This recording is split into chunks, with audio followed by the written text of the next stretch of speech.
क्या आपको पता है कि भगवान श्री हनुमान का जन्म कैसे हुआ?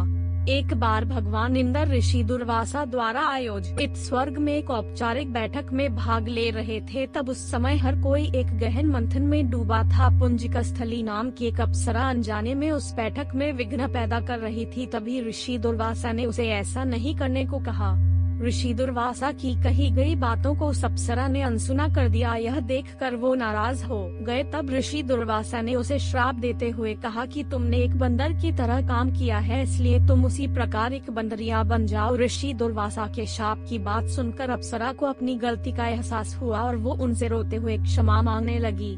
अप्सरा ने ऋषि दुर्वासा से कहा कि हे ऋषि, मुझे क्षमा कर दे, मैं आपको परेशान करने के लिए यह काम नहीं कर रही थी। मुझे इस बात का तनिक भी अंदाजा नहीं था कि मेरी ऐसी मूर्खता का मुझे ऐसा परिणाम मिलेगा। ऋषि दुर्वासा ने उसकी विनम्र विनती को देखकर अप्सरा से कहा कि हे प्रिय, तुम रो मत। अगले जन्म में तुम एक भगवान से शादी करोगी, लेकिन वह एक बंदर होगा और तुम्हारा जो पुत्र होगा वह बंदर ही होगा, जो बहुत ही शक्तिशाली होगा और भगवान श्री राम का प्रिय भक्त होगा। यह सुनकर पुंजिकस्थली ने ऋषि दुर्वासा को नमस्कार करते हुए दिए गए श्राप को स्वीकार किया।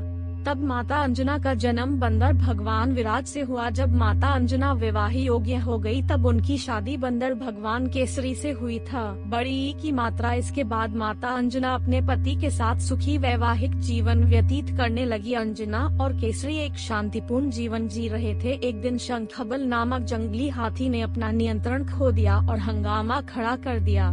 कई लोगों की इस हंगामे में जान चली गई। कितने ऋषि इस वजह से अपना अनुष्ठान पूरा नहीं कर सके। भगवान केसरी श्री शंखबल से बेहद प्रेम करते थे। भगवान केसरी ने अपने प्रिय हाथी को जब मार डाला तो वह बहुत शोक में डूब गए। यह देखकर संतों ने उन्हें यह वरदान दिया कि तुम्हारे घर एक बच्चा जन्म लेगा जो बहुत ही शक्तिशाली और हवा की शक्ति और गति के बराबर रहेगा। तब इस प्रकार भगवान केसरी के घर में माता अंजना ने भगवान श्री हनुमान को जन्म दिया।